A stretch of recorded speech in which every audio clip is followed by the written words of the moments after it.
You are listening to Senior Pet Talk, the show where we combine Western and Chinese medicine to give senior dog and cat parents the knowledge, the clarity, and the confidence to make sure that your pet's senior years are their best years yet. I'm Dr. Amanda Steffen. Let's get started. Hello, senior pet parent, and welcome to another episode of the Senior Pet Talk podcast. I am extremely excited to have you here with me today because today I want to talk about you. We typically are talking about your pet, but today I want to talk about the impact that caregiving has on you. And I want to validate a couple things. I want you to feel understood in this episode, and I want you to feel less alone because those are the things that I hear people say the most. Just because my animal is not a person, then I feel like people don't understand how upset I am or why I feel the way that I do or why it's so exhausting to take care of them the way that we have to take care of them, because it is draining and it is exhausting. And that doesn't mean that we would not do it all over again 1,000 times, because I know everyone would. I know if I had a moment to spend one of those very hard days with Floyd again, where he was waking up every 15 minutes and jumping off the couch, and then he couldn't get back on the couch, so I had to go help him get back on the couch. Or he wanted to go outside every hour or so, and then he would go down the hill and he couldn't get back up the hill, so then I had to go help him. I would do that every day forever if it meant I got to him.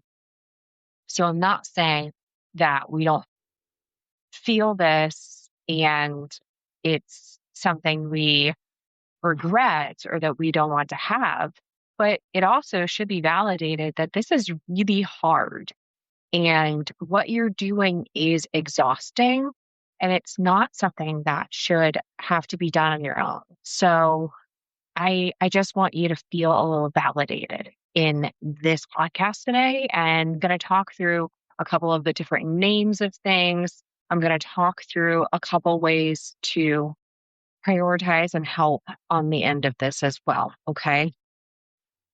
So I know you have probably thought about, I can't go to that dinner with my friends tonight because if I go, then I'm not going to be able to give Molly her meds at 7 p.m.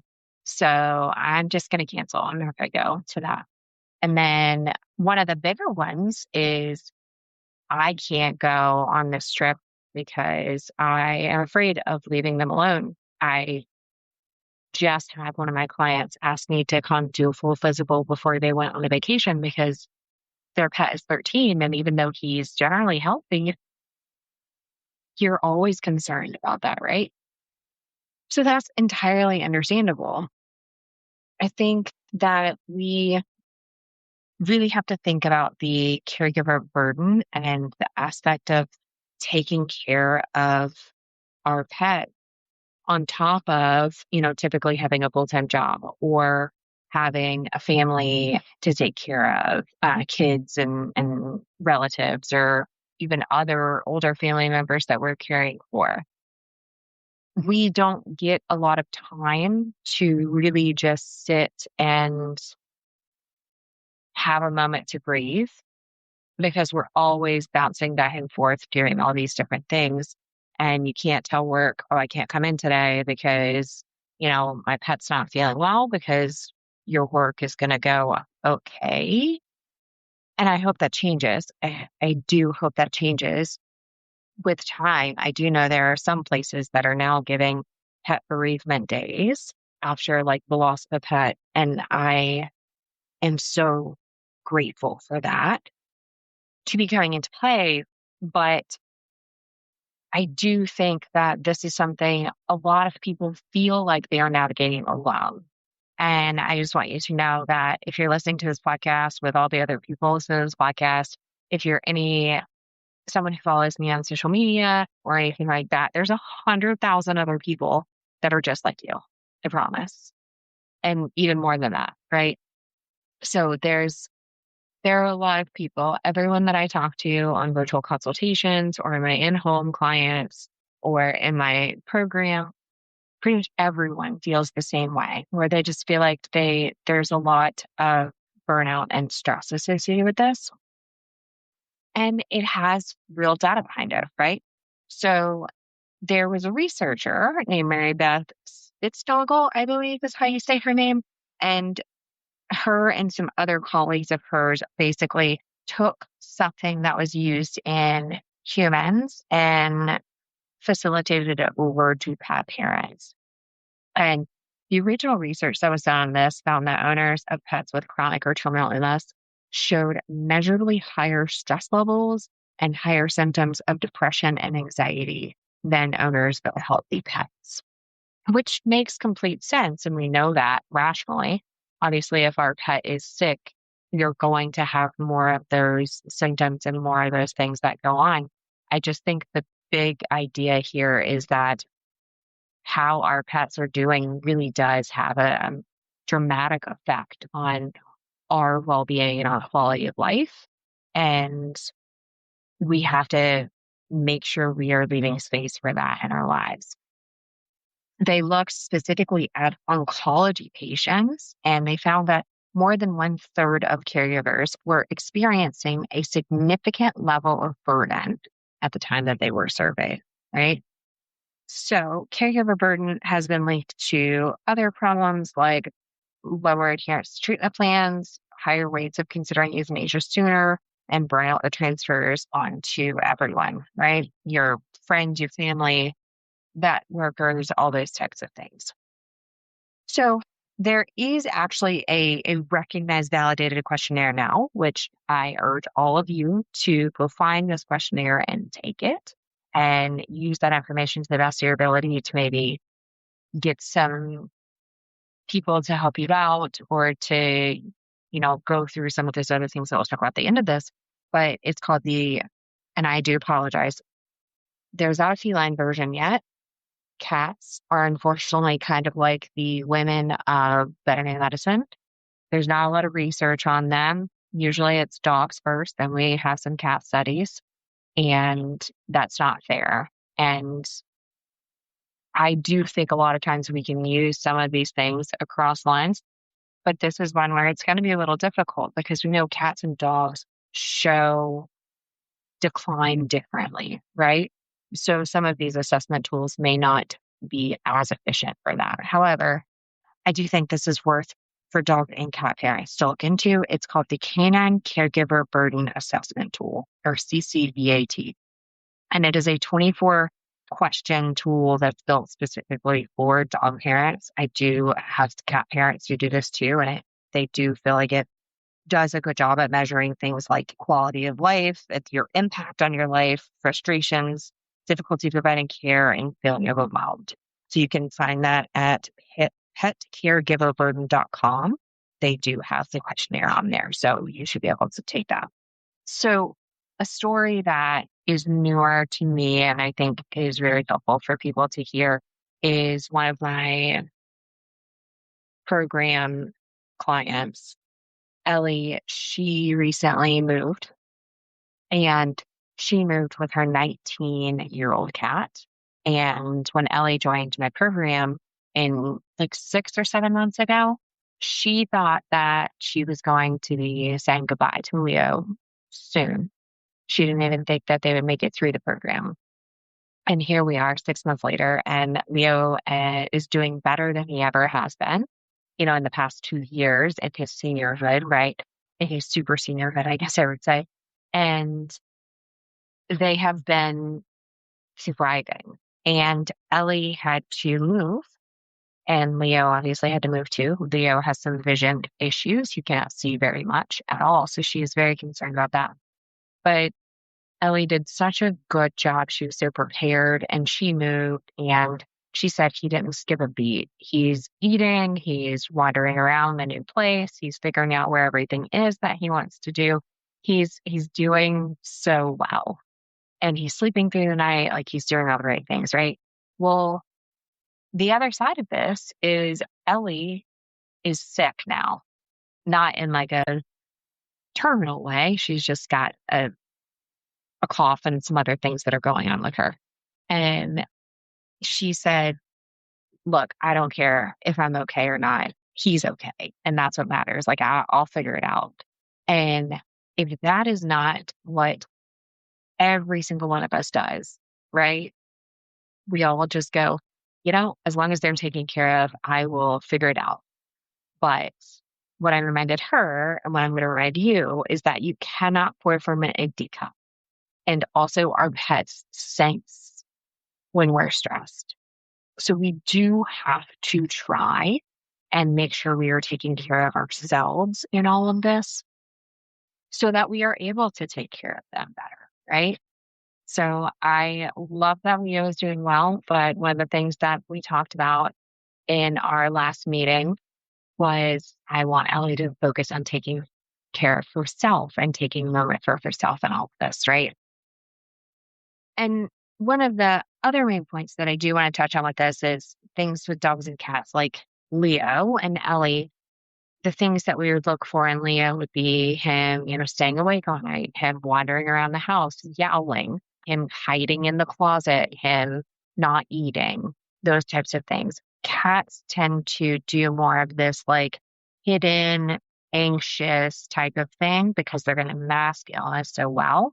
And it can make us as their pet parents live in this constant state of like, is this normal or not? Is this normal aging changes? Because you would think that it could be. Or is this truly something to worry about with my senior cat? Makes it very difficult to notice changes in these guys. And that, I think, leaves this chronic low level of stress on pet parents because we're just like, are we missing it or are they okay? For dogs, they're going to be more of these physical caregiver burden issues that I see oftentimes with like, they can't get up and down the stairs anymore. They're having accidents at night. They're wandering around the house at night. You're having to carry them in and outside, which I know we will do over and over again. But at the same time, it is a lot on our bodies. And it is a lot to see them, trip and fall down the stairs, or if they fall when they're trying to get up off the hardwood floor, or we walk into the kitchen and we happen to find them split on the floor and they can't get up, right? That is not ideal for our pets, but it's also very stressful on us as pet parents. I've done all of those things with Floyd when he was here, and it is very hard to watch all of those things deteriorate and change. And I think that creates this chronic low level of stress in us as pet parents, right? There is a concept that I want you to understand. And this concept is called anticipatory grief. I am going to touch on a lot of things in this episode lightly, just so we can review them. And then we're going to have deep episodes on each of these. Anticipatory grief is an episode that I'm going to have with one of the veterinarians who's in my program and does live coaching calls twice a month, Dr. Jen. Dr. Jen is very amazing at talking to people about anticipatory grief. And basically, this is like that grieving the loss of our pet before they're gone. And that can start from the day you bring them home. That can start at any point. So it can be very hard. And I was just talking to a virtual client yesterday about this too.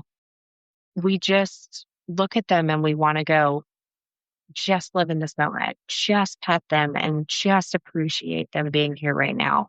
But this little part in the back of our head is going, they're going to break my heart, leave me, right? And it's so hard to cut that guy in the background off and to not have that feeling come up all the time. So this is something that I feel like most people deal with, especially in seniorhood, but it can happen at any point in our pet's life where we are just thinking about this, what it's going to be like when they're gone. Specifically, guilt is another part of this. What I talk about a lot of times is hindsight bias, right? So we look back, and I did this with Floyd. I we did chemo, we did radiation, and then we did surgery. I did everything that was offered and I thought would potentially give him more good time. We did always put good time at the forefront of our mind, but I was told with radiation therapy, he would get 2 years of, good time. And he didn't. And that's okay. But also in my head, looking back, I'm like, was it worth putting him through 3 to 5 weeks straight of radiation therapy where he had to get sedated for the no improvement that we got to see on the other side of that? And in hindsight, no, it wasn't, but I would have never known. And that hindsight bias is something that we have to understand is going to be there, but we also have to give ourselves some grace. We have to understand that we can't see the future. And in every moment, we are making the best decision for our pets that we can with the information that's presented in front of us. And one of the hardest things is that we have to make a decision, right? If you find out that your pet has cancer, you have to decide, am I going to do nothing? Am I going to do radiation and chemotherapy? Am I going to do the just supportive palliative care medications? Am I going to seek alternative therapies? What am I going to do? And you have to make that call. You can't look at your pet and say, hey, what do you want? Like we can with people a lot of times. So I think that can be another very difficult part of being that caregiver and having to also be the one who makes the decisions on their medical care. And then not knowing what the other side of that medical care is going to look like. Is it going to be the right answer? Or did I just make a really wrong answer? I think this is something too that I urge people always to give yourself grace on and try not to harp too much on what choices you made that you might not have been as happy with because you didn't know. You were doing the absolute best that you could in that moment. And we just have to be okay with those things. I also think that it's really important for us to do a little touch on when the right time to let our pets go is. And I think there's a lot of caregiver anxiety around this. How do we know we don't want to make that decision too early and feel like we're taking some of their life away from them? We also don't want to do it too late and have them have a string of weeks of just really bad days before they leave us as well. And they all respond a little differently, right? So I've seen hundreds of different pets at this point in their seniorhood, and sometimes they'll have, 5 good days and then they'll have 1 or 2 bad days, but then they bounce back and they've bounced back 7 different times. So when they have a couple low days, we're always like, oh, should we be planning things? And then we're like, well, no, they usually bounce back. Well, what if they don't on the other side of that? And that's always in your head, right? And it's just wondering like, okay, are those getting more frequent? What decision are we going to make when we're not going to let this keep happening when they have these bad strings of bad days? And I just want to say there's not going to be there may be one magical moment where you say it is time. And I have plenty of people tell me that if, they feel like if they truly listen to their pet, they know. And I felt a little bit of that with my dogs, but at the same time, you're never ready. You're never ready to make a phone call and plan, for their end of life. You're never ready to feel like you're letting them down or making that final call, right? And I am just saying all the things that I know you're thinking. I believe that euthanasia is one of the kindest things that we get to do. I think that it is a way for us to not have them suffer. My granddad was a DNR, which means do not resuscitate. He coded, and the emergency crew that picked him up did not know that he was a DNR. So they performed CPR on him and they got him back, kind of, but he never made it out of the hospital. And I think about the interactions with him and suffering, being in pain for those last few days. And, was that really what he would have wanted or not? So when we're making these decisions for our pets, I know there are a lot of reasons people may decide not to. There can be religious reasons and things like that. And I support all of those things. We do the best we can. And we always have the conversation of, what's best for you and for your pet. And I'm always going to respect those things. However, in my experience, I have held the hand of many human family members who were so ready and had to slowly go and knew they were going, but they don't get this opportunity for saying when they're done. And I wholeheartedly agree with letting our pets go before they have that chronic suffering that's going on. I think that is one of the kindest things we can do. Our pets' brains are not the same as ours. Their forebrain is not the same as ours. Their critical thinking skills are not the same as ours. We cannot compare their thinking skills and things like that to ours. They live in the moment. They live so much in this exact moment of life. And I just think, if they were living in that moment and they just knew that moment was painful and always painful and they were in chronic pain, as someone who suffers from chronic pain, I think that that's not a great way to live their life, right? I do have chronic pain. I am treated for that. I am maintained right now. But I do know there is usually a time where the pain medications are not going to be enough or the pain control is not going to be enough. And unlike humans, we can't just place them on a morphine drug until they pass, right? So I think these things are really important to talk about. They're very hard to talk about, but especially in this day and age, we care so much about our pets. And I think that if you opened up about this to family and friends who also had older pets, you'd be surprised at how similar your feelings on a lot of these things are and how less alone you would feel about it. Okay. So one of the really interesting things to me is that research on caregiver burden repeatedly connects owner satisfaction with the veterinary relationship and having a clear plan to lower the burden and reduced consideration of premature euthanasia. So meaning that the plan that we have in place with our pet parents and our vet team is fundamental to them feeling like they chose a good time or an appropriate time or helping with that caregiver burden and that caregiver fatigue, right? That is paramount. I know with the pet parents I see, I am very lucky to own a practice where I get to spend an hour with each of my clients each time I see them.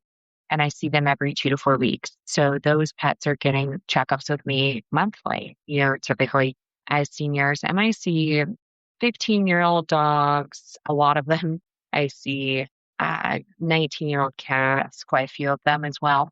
I see a lot of these super seniors. And when we do get to that end of life time frame, they are very clear on what they want and when is time, and we get to talk through those things. And that's something I really appreciate about what I do with my in-home business is I get to truly have that conversation with them and make them feel ready and heard and understood, and I think help a lot with our caregiver burden. I do think on the other side of it, they're sad, but most of my pet parents are comfortable with the decisions that they made because they felt like they truly got to talk it out with somebody. And I think that can be extremely helpful. So I want to go through 5 tips with you guys that helps with that caregiver burden and ways that you can help yourself so that you can help your pet more, right? One of these is having a flare plan. I do this with all of my roadmap program clients. So this is knowing ahead of time like what a bad day looks like and what to do about it. That's the big thing, right? So having a plan in place of like, if they're not eating, we do this. If they're having some pain, we have this plan in place of different things we can do. In the hospice and palliative care world, we often have like a box that's pre-made up for pet parents at their home where there are some stronger medications or things like that in there. If we have these flare-ups, especially getting towards end of life, to be able to help. As opposed to what I see often when I work in emergency medicine is someone's coming in with their 17-year-old Chihuahua who's having some pain and they don't have anything at home. They don't have a plan. They don't know what to do. So they're sitting in ER for 4 hours with their pet to get some pain medications and to get evaluated when if they had an appropriate plan set up in place before a Saturday night at 9 o'clock, that wouldn't have had to happen, right? So I am a huge advocate for these flare plans, and I think they're extremely important for a good quality of life for our senior pets and for our comfort level and for us as caregivers to feel confident and comfortable about how we're caring for them, right? I want you to, if something happens, I want you to be able to say, oh, I have my flare plan. I can do this. I'm ready. One of the main goals of all of what I do in senior pet care is to empower pet parents and to make them feel confident as a partner in their pet's care. I want them to be the most important part of their pet's care team. And that's something I'm extremely passionate about in creating that. And that's why I have the program that I have to teach you, because I think I can tell you things all day long, but they're going to show you a different side later. So being able to teach people, make people feel seen and heard and understood is something that's extremely important in this senior pet care era, right? The next thing is to track things objectively. So not just from memory. So I want you to do like a monthly or biweekly journal of things like appetite, their mobility, their grooming, their litter box, their bathroom habits. So things like not just saying, I feel like she's getting worse.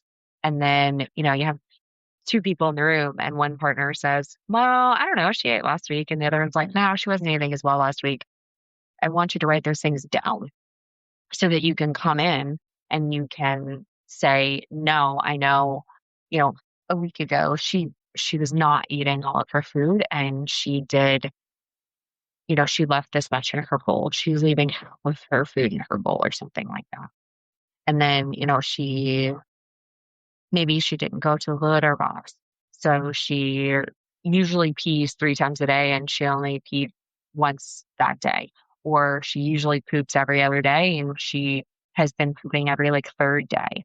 So that tells me a little bit like, hey, maybe her input or how much she's taking in isn't as effective as it needs to be, or we're having some constipation issues or things like that, right? So tracking these things objectively written down somewhere, not just doing it from memory, is going to be extremely helpful. The third thing that I want you to do is to write out your own end of life red flags ahead of time. So this is something where you say, okay, well, I know when they're not eating. That's a big red flag. So my dog, Mabel, she's 10 years old. I don't know a single time that dog has missed a meal, except for when I know she had a foreign body and she had to have surgery. If she doesn't eat, if we get to the end of the road with her and she's having multiple days where she's not eating or eating less and doing these types of things, I know that is not the quality of life she would want, because her right now at her 10-year-old self is chowing down on every single meal. She does not miss food. So I think it's very important to know. With Floyd, one of his favorite things to do was go on a walk around the block. It was a very slow walk by the end of it, but he still wanted to go. And if there was ever times where he didn't want to go, that to me was a very big red flag of he's not feeling good, something's going on, right? So write down what you feel like their quality of life markers are. What are the things that make them who they are? And when those things are deteriorating, we have something to look back on and actually tell us what's going on, as opposed to being tired and stressed in that moment where we've been up every hour for the past 2 months and we just can't think straight anymore. This is a good way for us to have like a data point to look at, right? Another thing is bringing someone else into the conversation. And this can be hard. I will say I had this. I took Floyd to Christmas, the last Christmas before we said goodbye to him.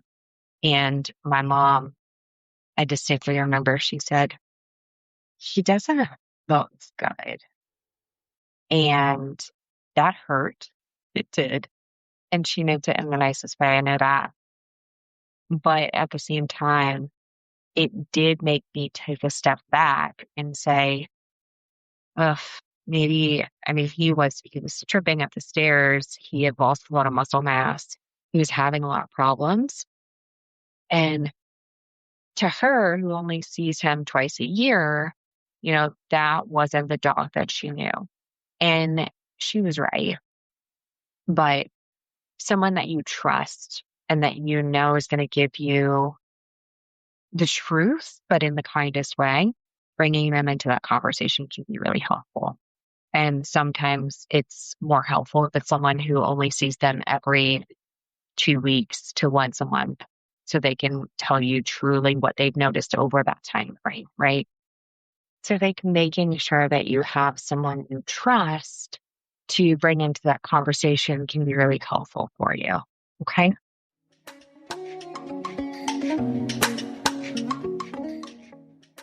Have you ever left the vet with more questions than answers, and then you drive home and you go straight onto Google? Yeah, I hear that a lot. And honestly, it's exactly why I created my senior pet virtual consultations. Imagine we have 45 minutes where we go through everything: your pet's full history, their specific challenges, their daily life, no rushing. We're going to cover nutrition, integrative options, home modifications, and quality of life. And I send you a personalized plan after so that nothing slips through the cracks here. But don't just take my word for it. Chelsea called it a senior pup therapy session and said she felt so much better afterwards. Adiba got recommendations her own vet had never thought to suggest, and Denise said that the consult was incredibly informative and helpful, giving her many options to help her dog Loki feel better. This is the conversation that your senior pet deserves, and honestly, the one you deserve too.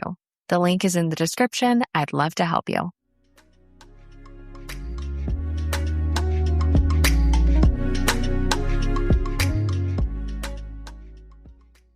The last one that I want to talk about here is talking to your vet about these hospice and palliative care supports if you know your pet has a chronic diagnosis. This is not, I think one of the misconceptions here is that this is for the last couple weeks of life.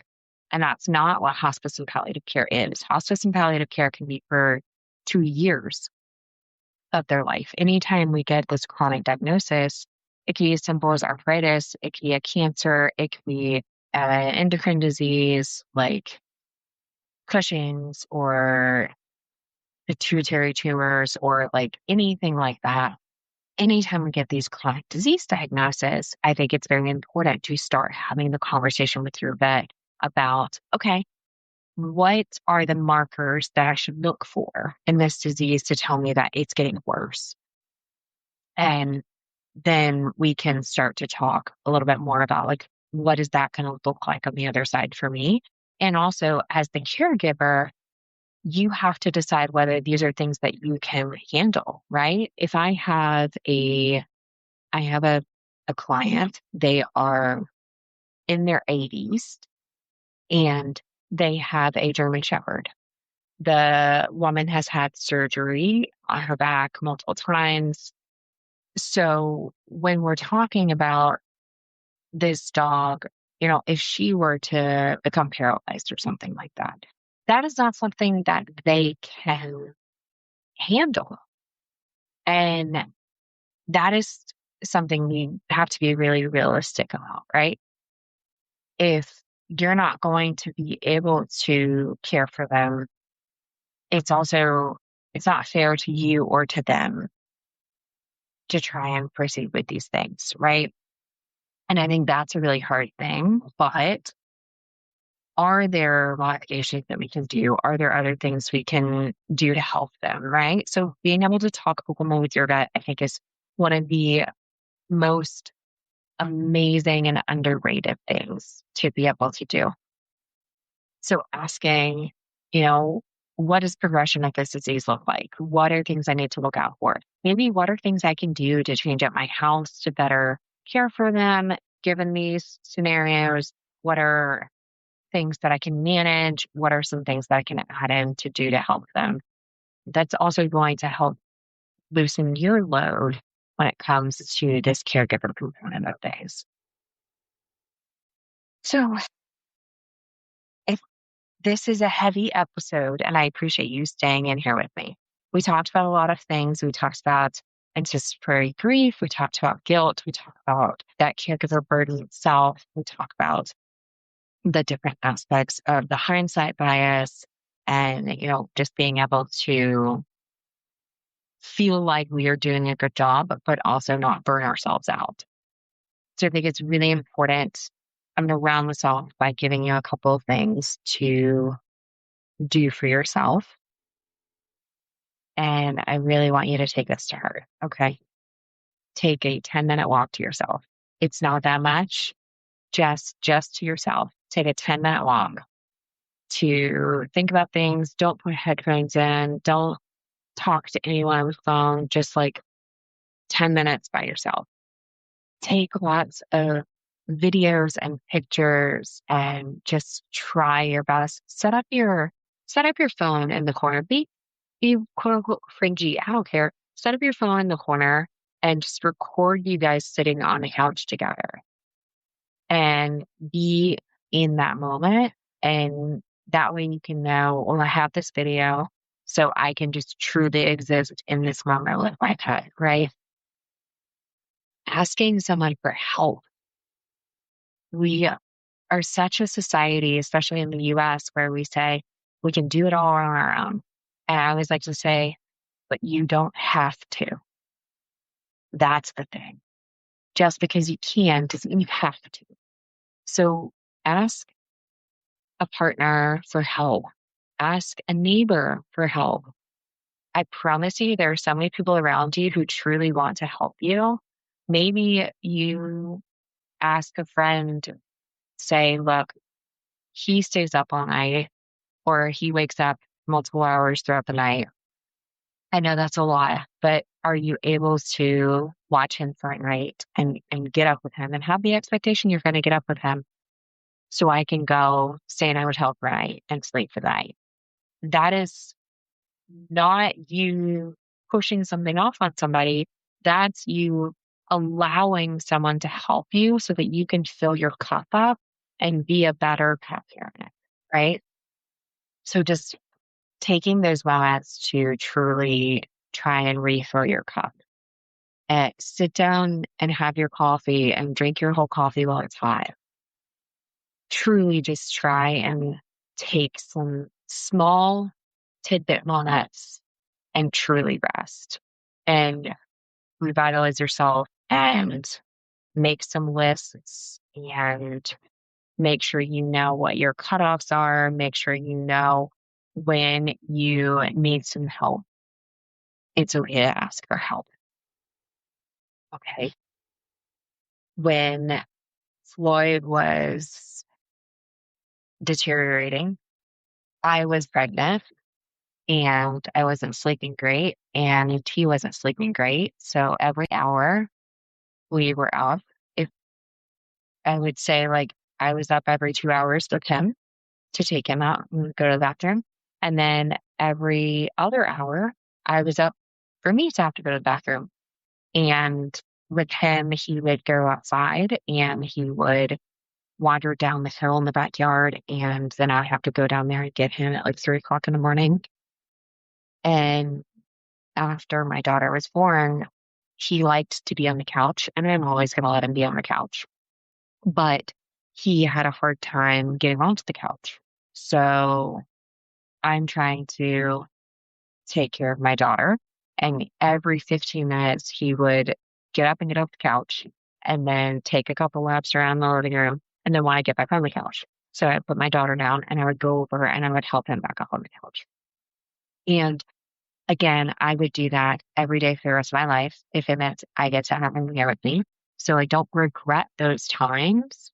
But what I do wish I had done more of is ask for more help. I wish that I would have expressed how hard that was for me and that I did need help, because it was very difficult to do on my own. So coming from someone who's absolutely been there, I'm asking you to write things down, to ask for help, to find that team that you really are comfortable with and you feel confident with, and you're able to ask questions to, because it will really change the game for you. Okay. I always want you to remember that you are doing a great job with the information that you have in this moment. You are a fantastic caregiver. If you are listening to this podcast, I know you're a wonderful pet parent. You're a wonderful caregiver. And I am so proud of you. And take a moment for yourself today, okay?